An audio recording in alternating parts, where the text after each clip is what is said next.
Alright, it's still your number one for Health Radio, Watch 94.9 FM, and right about now it's 12:00, on the dot. Today is International Women's Day, in case you're tuning in for the very first time. Alright, you are welcome.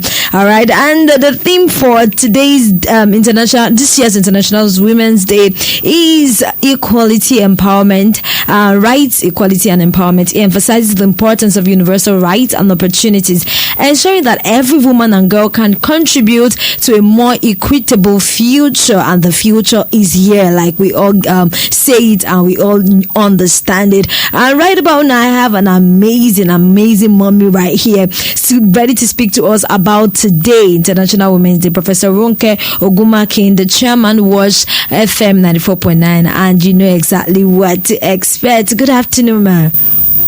Good afternoon. Happy International Women's Day. Happy International Women's Day. Good to have you on the show, ma.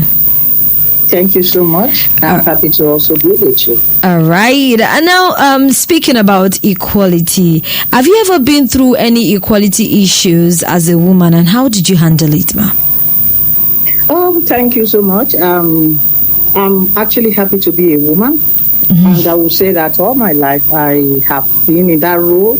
And I've never regretted being another, belonging to another sex. Yes, equality, women and equality, they are global issues, they are national issues, they are cultural issues, they are issues that cut across, every nook and cranny of, human endeavor. Of course, I've been through it, but I want to say categorically that throughout my career, since I grew up, I have been working with men. I have only had a woman who was my boss. Wow. And I didn't see her, as actually a woman, because she lived a life of, being a mentor.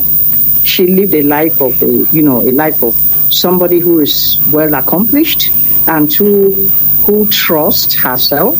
And she was an intelligent woman, so I didn't have any regret, to have walked throughout the, my career progression. Despite that, there are cases, if you work that maybe among men, if you prove your work, definitely they will respect you. Of course, there are challenges. But then I believe these are, cultural challenges, challenges that has to do with sometimes ego. But when they see you that you are bold and you can speak for yourself and you are competent and you believe in yourself, I believe that, all of those things, we go away. Amazing. I remember you mentioned bold. I also realized that in this part of the world, sometimes being bold puts you in a very, very funny corner. So, have you ever realized that, or have you faced anything like that? In all sincerity, I would say sometimes it comes, but I have actually not, been at the focal point of rejection or being underestimated, because I first of all respect, everybody I work with. Okay. And I show that respect whether you are a woman, whether you are a man. That doesn't, for me, this is something you have to show, in your life, irrespective of the situation you find yourself, the circumstances. I think that counts first, When you take people the way they are, when you show respect and kindness, it goes a long way the way the people will treat you. Of course, there are, disparities and also, difficult situations women will find ourselves. But then, these two great issues, help a long way to enable them see that, number one, we are the same. Number two, I respect you and I deserve to be respected. And number three, showing kindness and understanding, not showing that you are better than the other person, whether male or female. So to me, those two things are very important. Amazing. I respect you. We are the same, showing kindness, Ma'am, you just schooled us. Amazing. How do you think women in leadership position can foster equality, and how do we encourage more women to take up more leadership roles? Thank you so much. For me, being a woman, we are great models. And being great models, we lead by example. Yes. And I've actually seen leadership as part of, mentorship and day-to-day way in which we live ourselves. If you show yourself, as a model in a position of leadership, that is what you want people to do. You do more than that. Wow. If you expect deliverables, you go an extra mile to show them that, you can do it. Fantastic. Yeah, if you are trying to guide them, you give them the way, to be able to learn. By leadership, by example, is very, very important. And that is one of the basic problems. It starts from home. It starts from home. Leadership starts from home. The way we train our children, the way we make them to behave, the way we want them to, morally sound, the way we want them to show respect and love, the way we want them to share with each other, the way we want them to be transparent and be honest, the way we want them to show, that they believe in themselves, the way we encourage them, to understand life and I think be content with what they have, and the way we encourage them, irrespective of their shortcomings. These are the things that make a total quality of life. These for me are qualities that we have to build, and you do not buy them, you build them over the years. And these are the things that are hallmark of making the human development and making people to be happy and also people to show respect. Of course, we all have, challenges, but then we do not allow those challenges to overwhelm us. We have to ensure that we do our best and we show the right way at all times. And for me, prayer is also important, that we show through in whatever faith we are, whether we are Christian, whether we are Muslims, whether we are moralists, that we show that, we show resilience. We show resilience at all times, and we trust God that whatever we do, that we will get through it. That is the way I see things generally. Fantastic. Just one question has a lot of brothers and sisters.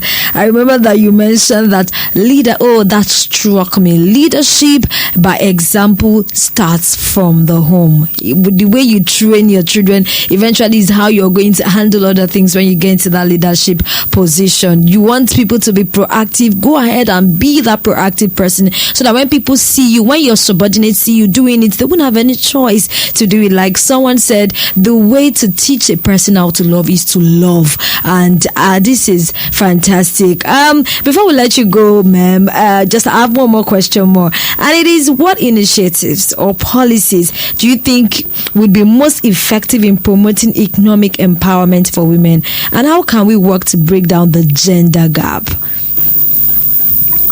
Thank you so much. I have some of the things throughout my development in various endeavors that I always I mentioned about women are great models, that we are the mother of the nation, and we are the mothers in the homes, and we are also mothers to our husbands, our families, and some of the things that I believe in that has helped me personally is planning for the expected and the unexpected. A woman has to make plans because, people depend on us. The family depend on us. And by virtue of being a woman, there are so many things that a woman has to shoulder. There are so many things that a woman has to do. And you talk about the disparities and how, the empowerment. You say yes to opportunities that comes your way, whether small or big, you embrace it. You embrace it. And then you take charge of your own life and, aim for happiness at all times. These are times that are hard, globally, and also in all over the world, and in our family settings, and in the places where we work, we have to endeavor to make ourselves happy. You make your life more interesting, not allowing other people to determine your happiness. Wow. These are some of the things that make a difference. And you appreciate good deeds and love and kindness. And you work hard. Because when you work hard, you never know when opportunities will come up. It's better not to, lay back and be lackadaisical and expect people to do things for you. You aim to do the best in whatever that is in your hand, no matter how little. And be persistent in what you do, not just going around in a whirlpool. Get focused. And then I believe some of the things that can help us in these difficult times, we don't wallow in disappointment. We don't celebrate disappointment and, get unhappy and, allow people to override us. Well, for me, at my age, I look at it that nobody is ever too old to learn. I learn, I see opportunities, and that's why I said, you take opportunities that come your way. I learn from the young ones, I learn from the male, I learn from the female, I learn from the elderly, I learn even from babies you learn. Even when you go to nursery schools and Montessori, you learn, you appreciate life, you see beauty or happiness because they don't know what is going on. And we stay happy and appreciate what life has given us. Not looking at what other people have because you don't know how they get them. Not trying to copy other people, but you try to be, content with what you have. I mean, there is nothing wrong in appreciating somebody who has made it, who, is a model, but then you do not covet and allow covetousness, to drive you into do things that will lead you into trouble or things that will rub on your integrity and destroy your life and also reduce your humanity or debase you.